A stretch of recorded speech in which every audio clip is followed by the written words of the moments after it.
And in this series, we're going to talk about following up and following through, and we're going to break it down into a couple of phases. One is going to be following up with the driver properly and following up with the carrier properly. These are critical, and this particular series is critical to ensure that you're going to get paid on the person that you've invested so much time and so much energy in. Now, real brief, I want to recap just a little bit what we talked about in the first two series. The first one was on pre-qualifying drivers, and I loved the quote Steve Smith had in there that basically said he's seen a lot of great recruiters, but he's never seen a great recruiter that was not a great pre-qualifier. So I would encourage everyone listening to these tapes to revisit these. They're fundamental pieces to ensure that you're successful and that you're ongoing, producing results. And you can never, ever, ever, as we talked about in that first tape series, you can never over pre-qualify a driver. The second tape series we covered was on doing a proper professional presentation of the trucking company. There are critical things that a truck driver has to know and feel good about in order for him to move from his current position to a new unknown position. And this series that we're going to do here is critical because it's important for a driver, even though he's moving from something that he is most likely not happy with or it's not working, he's moving from something that's known to something that's unknown. And so it's critical for us to be able to hold his hand and walk him through the process. So we're going to talk about following up and following through. And we're going to talk about how and when and what a recruiter needs to do in order to ensure that his time and his energy and his efforts are being maximized. I'm going to have Doug talk here for a minute. Doug has done a phenomenal job. He did really what any great recruiter will do. They'll take something that has been built. They're not necessarily reinventing the wheel, but they will find a way to perfect and make a better wheel. And he has done a phenomenal job on following up and following through with the drivers and with the trucking companies, and that's why we have him here to help with this series. So Doug, I want you to take a minute and talk to people. This could be as if they're new recruiters in your office, or if you were to go back in time and talk to yourself just about some of the things that you can do from a recruiting standpoint to help ensure that you're maximizing the time and the energy that you put into these guys and what you do in the following up, following through process. And I would note this, Doug can touch on it. I think it's important that you have a good callback program in place. And we used to teach it this way, that you have a driver call back in 24 hours.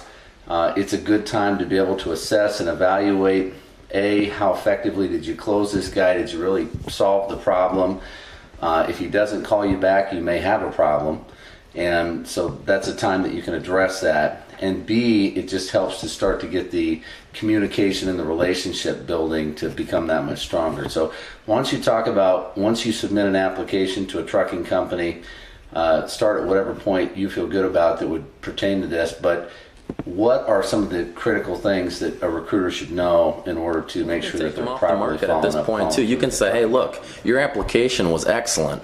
Assuming everything comes back clear, we're going to get you approved. I don't like wasting my time. I don't like wasting your time. We both took the time to do this application. I'm extremely confident it will be approved, and we should be able to get you into the next available orientation. Right, and that's a great point. You'll have a feel, I think, at this point. Again, if the guy calls you back, you're in good shape. If he doesn't call you back, but he answers your phone call and he says, hey, you're on my list, I was planning on calling you, I just have been hung up, that's not necessarily a problem. If he doesn't call you back and he doesn't answer your phone call, now you might have a problem. So, but then again, you have to just retrace your steps at that point if you've lost him, and if the guy indicated to you that A, he was going to stay where he was, B, he wasn't quite comfortable, which hopefully you got another shot at him, if not at that company, because we are by nature brokers. Maybe you get a shot with him somewhere else. Say, hey, I don't care who you go to work for, as long as you're happy, you make money. If we need to look look at another option, we can do that. But let's make sure we find the right option, because I don't want just you. I want you. I want your friends. I want you to be happy with where we go.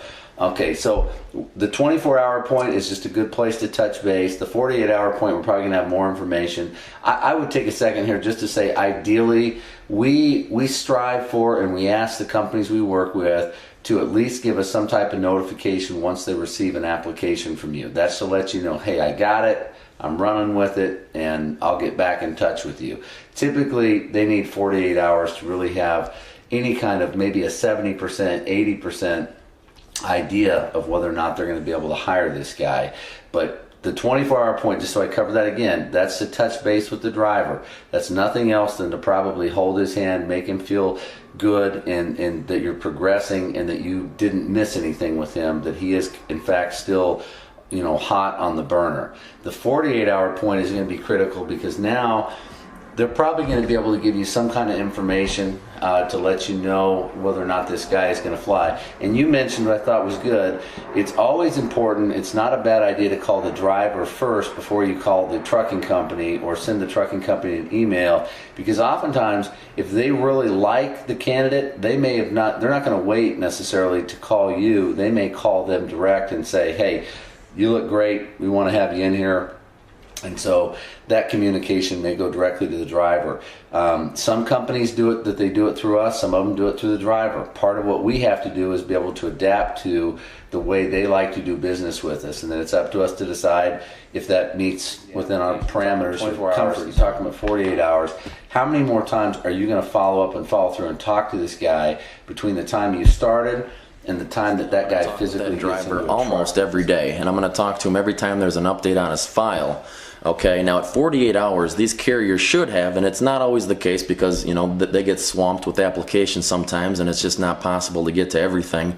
But at 48 hours, generally the carriers have the MVR pulled, they have the criminal pulled, and they're starting the verification of employment process. Okay, now this is the number one thing that's going to slow the application process down. If you have a driver that had, say, for example, 3 jobs in the last 3 years, all 3 of those jobs need to be verified before they can give an approval on that driver generally. Okay, so it's important to know if that's where they are in the process. The MVR is clean, the criminal's clean. Now you can rest assured of the driver that everything's good. We're just waiting to hear back from your past employers. Unfortunately, how fast they get that back to us is somewhat out of our control. You bet. And a lot of that is out of the trucking company's control too, because technically the Department of Transportation gives these companies up to 30 days to respond on a job reference.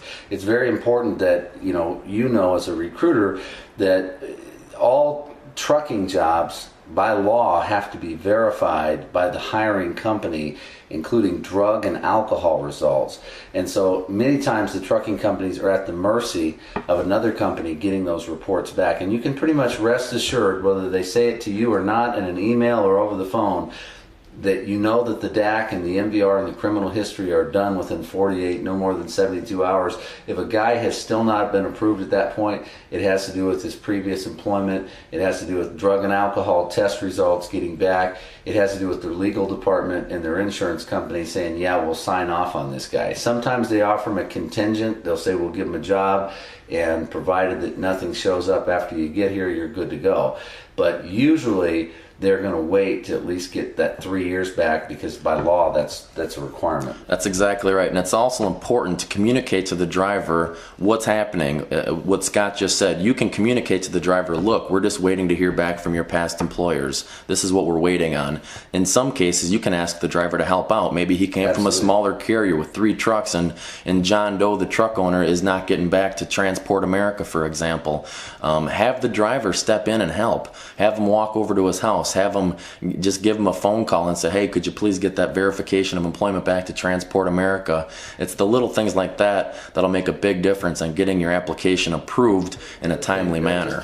To also chime in here, you mentioned right there about getting your application approved in a timely manner. It's important to note, and we covered some of this in the pre-qualifying, and I think may have even touched on a little bit in the proper presentation, but it is critical that the applications are done completely, that they're done neatly, that they are legible, and that all the information that the trucking company needs is at their fingertips.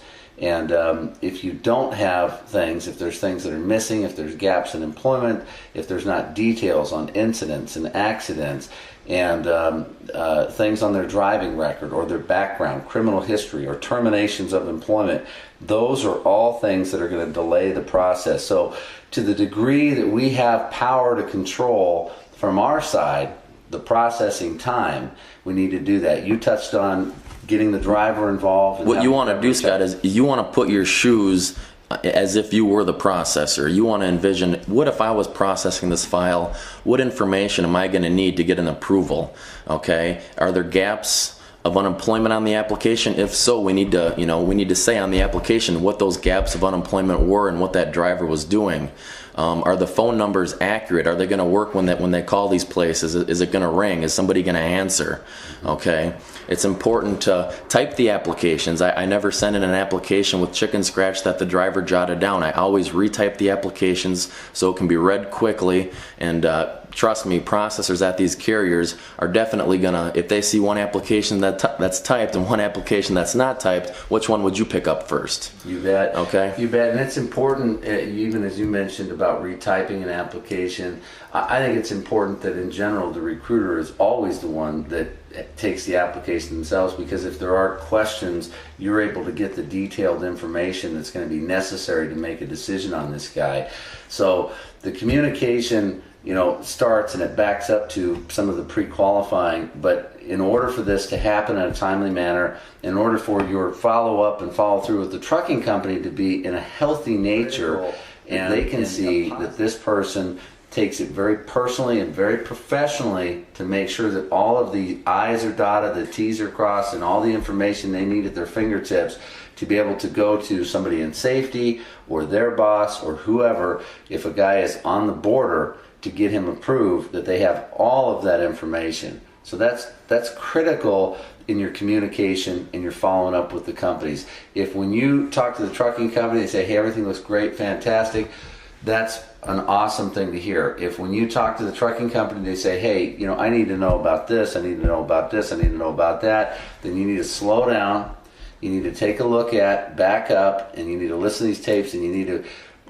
refocus and make sure that if you send in an application, that release form is attached. Okay, if there's a driver that had self-employment, those W-2s or 1099s should go along in with that application and release form, because we know that they're going to be asking for that information. So take as many flaming hoops away from the carriers you possibly can. If we can make their job easier, it's definitely going to get processed a lot quicker and more efficiently, of course. You bet. And with that preemptively, again, you're going back and we're touching on some old stuff, but a lot of times it's not a bad thing. Repetition is a good thing. And I always loved my coach in high school football. It's not practice that makes perfect, it's perfect practice that makes perfect. He used to say you could practice the wrong thing all day and master it, and that's not a good thing.